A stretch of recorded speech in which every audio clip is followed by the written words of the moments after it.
ইংরেজি ব্যাকরণের এই ১২টা টেন্স নিয়ে কি একটু চিন্তা হয়? আচ্ছা, কোনো ব্যাপার না। আজকের এই বিশ্লেষণে আমরা এমন একটা স্টাডি গাইড তৈরি করব যা পরীক্ষার প্রস্তুতিতে দারুণভাবে সাহায্য করবে। তো চলুন শুরু করা যাক। দেখুন, টেন্সের মূল আইডিয়াটা কিন্তু খুবই সহজ। প্রত্যেকটা টেন্স আসলে দুটো জিনিসের একটা মিশ্রণ। কাজটা কখন হচ্ছে মানে সময়, আর কাজটা ঠিক কী ধরনের মানে ক্রিয়া। এই দুটোকে একসাথে মেলালেই টেন্সের পুরো ভিত্তিটা বোঝা যায়। আর এই যে ম্যাট্রিক্সটা দেখছেন, এটাই হলো আমাদের রোড ম্যাপ। ভাবুন তো কিভাবে তিনটে সময় অতীত, বর্তমান, ভবিষ্যৎ আর ৪ ধরনের কাজ মিলেমিশে মোট ১২টা টেন্স তৈরি করছে। আমরা কিন্তু এক এক করে সবগুলোই দেখব। তাহলে আজকে আমাদের আলোচনার তালিকায় কি থাকছে? আমরা প্রথমে টেন্সের মূল ভিত্তিটা দেখব, তারপর প্রেজেন্ট, পাস্ট এবং ফিউচার টেন্সের গভীরে যাব, আর একদম শেষে থাকছে সবকিছু মনে রাখার জন্য একটা দারুণ কৌশল। বেশ, তাহলে চলুন প্রথম ধাপে যাই। শুরু করছি প্রেজেন্ট টেন্স দিয়ে। কেন এটা দিয়ে শুরু করছি জানেন?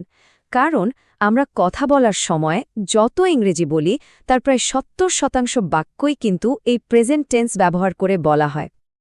আর সবচেয়ে মজার ব্যাপার হলো, শুধু সিম্পল প্রেজেন্ট টেন্স একাই আমাদের কথ্য ইংরেজির প্রায় ৫৭% জায়গা দখল করে আছে। তার মানে শুধু এই একটা টেন্স যদি ঠিকঠাকভাবে আয়ত্ত করা যায়, তাহলেই কিন্তু যোগাযোগের একটা বিরাট অংশ অনেক সহজ হয়ে যায়। এই টেন্সটাকে বলা যেতে পারে টেন্সের জগতের সবচেয়ে পরিশ্রমী সদস্য। দেখুন, নিয়ম অনুযায়ী এটা আমাদের অভ্যাস, চিরন্তন সত্য আর আগে থেকে ঠিক করা ভবিষ্যতের কোনো ঘটনা বোঝাতে কাজে লাগে। যেমন, the train arrives at 6 p.m. আচ্ছা, এখানে একটা খুব সূক্ষ্ম কিন্তু গুরুত্বপূর্ণ পার্থক্য খেয়াল করুন। টেন্স বদলানোর সাথে সাথেই কিন্তু পুরো অর্থটা বদলে যাচ্ছে। যেমন, হোয়াট ডু ইউ থিঙ্ক, এটা দিয়ে একটা সাধারণ মতামত জানতে চাওয়া হচ্ছে, কিন্তু যখনই বলা হচ্ছে হোয়াট আর ইউ থিঙ্কিং, তখন জিজ্ঞাসা করা হচ্ছে যে ঠিক এই মুহূর্তে আপনার মাথায় কি ঘুরছে। সুতরাং আসল ব্যাপারটা হল, প্রেজেন্ট কন্টিনিউয়াস টেন্স একটা তাৎক্ষণিক ব্যাপার বোঝায়, মানে কাজটা ঠিক এখনই ঘটছে, কিন্তু এটা সব সময় ঘটছে এমন কোনো কথা নেই। এটা একটা অস্থায়ী অবস্থা। চলুন আর একটা দারুণ তুলনা দেখা যাক।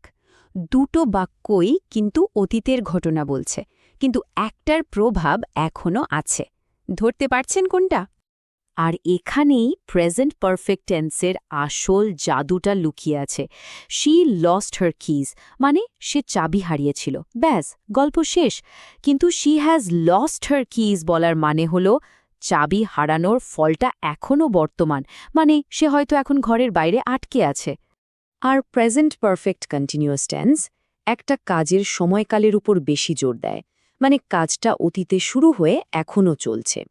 যেমন ধরুন, I have been working since 7 a.m. এখানে কাজটা কতক্ষণ ধরে চলছে সেটাই আসল কথা। বেশ, এবার চলুন দ্বিতীয় পর্বে যাওয়া যাক, পাস্ট টেন্স।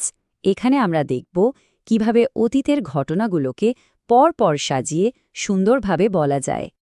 আমরা যখন ইংরেজিতে কথা বলি তার প্রায় ২০% বাক্যই কিন্তু সিম্পল পাস্ট টেন্স ব্যবহার করে। এর নিয়মটাও একদম সোজা। যে কাজ অতীতে শুরু হয়ে অতীতেই শেষ হয়ে গেছে, তার জন্যই এটা ব্যবহার করা হয়। এই দুটো বাক্য দেখুন, ছোট্ট একটা পরিবর্তন কিন্তু পুরো গল্পের মোড় ঘুরিয়ে দিচ্ছে। বাম দিকের বাক্যটা বলছে একটা চলন্ত কাজের মাঝে কিছু একটা ঘটেছে, আর ডান দিকেরটা বলছে একটা কাজ শেষ হওয়ার পর আরেকটা কাজ শুরু হয়েছে। তার মানে প্রথম উদাহরণে ক্যারেন যখন এলো তখন আমাদের ডিনার করাটা চলছিল, অর্থাৎ একটা চলমান কাজ অন্য একটা ঘটনার কারণে বাধা পেল। এটাই পাস্ট কন্টিনিউয়াস টেন্সের মূল ব্যবহার। যখন অতীতে দুটো ঘটনা ঘটে আর আমাদের পরিষ্কার করে বলতে হয় কোনটা আগে ঘটেছে, তখনই পাস্ট পারফেক্ট টেন্স কাজে আসে। স্লাইডের উদাহরণটা দেখুন, আমি স্কুলে পৌঁছানোর আগেই ক্লাস শুরু হয়ে গেছিল। তার মানে ক্লাস শুরু হওয়াটা হলো অতীতেরও অতীত। তো চলুন এবার ভবিষ্যতের দিকে ছাপ দেওয়া যাক। এখন আমরা দেখব ফিউচার টেন্স ব্যবহার করে কিভাবে আমরা আমাদের পরিকল্পনা, ভবিষ্যৎবাণী বা ভবিষ্যতের কোনো কাজ নিয়ে কথা বলতে পারি। উইল আর বি গোয়িং টুর মধ্যে পার্থক্যটা নিয়ে অনেকেই কনফিউজড হয়, কিন্তু ব্যাপারটা বেশ সহজ। যেমনটা স্লাইডে দেখছেন, উইল ব্যবহার হয় হঠাৎ করে নেওয়া সিদ্ধান্তের জন্য। ধরুন রেস্টুরেন্টে মেনু দেখে আইসক্রিম অর্ডার করলেন। আর বি গোয়িং টু ব্যবহার হয় আগে থেকে করা পরিকল্পনার জন্য। ফিউচার পারফেক্ট টেন্সের ব্যাপারটা বেশ মজার। এটা ব্যবহার করে আমরা বলতে পারি যে ভবিষ্যতের একটা নির্দিষ্ট সময়ের আগেই একটা কাজ শেষ হয়ে যাবে। যেমন by 10 AM I will have finished my homework, মানে সকাল 10টা বাজার আগেই আমার কাজ শেষ। আর ফিউচার পারফেক্ট কন্টিনিউয়াস একটা চলমান কাজকে ভবিষ্যৎ পর্যন্ত টেনে নিয়ে যায়। এই বাক্যটার মানে হলো আগামী মাস যখন আসবে তখন এই কোম্পানিতে আমার একটানা 3 বছর কাজ করা হয়ে যাবে। এখানে মূল ফোকাসটা হলো কাজের সময়কালের ওপর। তো এই 12টা টেন্স তো জানা হলো, কিন্তু আসল প্রশ্নটা হলো পরীক্ষার হলে বা কথা বলার সময় কিভাবে এত দ্রুত আর আত্মবিশ্বাসের সাথে সঠিক টেন্সটা বেছে নেওয়া যায়, তাই না? এর জন্য এই 3 ধাপের চেকলিস্টটা মাথায় রাখতে পারেন।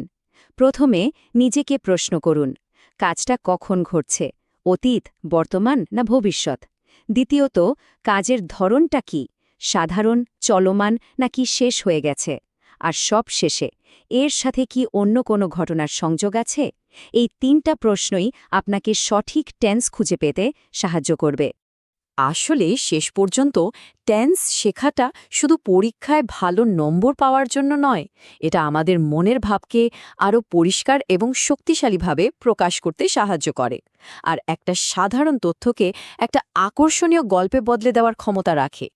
আর এটাই আমাদের শেষ ভাবনার দিকে নিয়ে আসে, ব্যাকরণ আসলে কিছু কঠিন নিয়মের সমষ্টি নয়, বরং এটা গল্প বলার জন্য একটা দারুণ টুলকিট।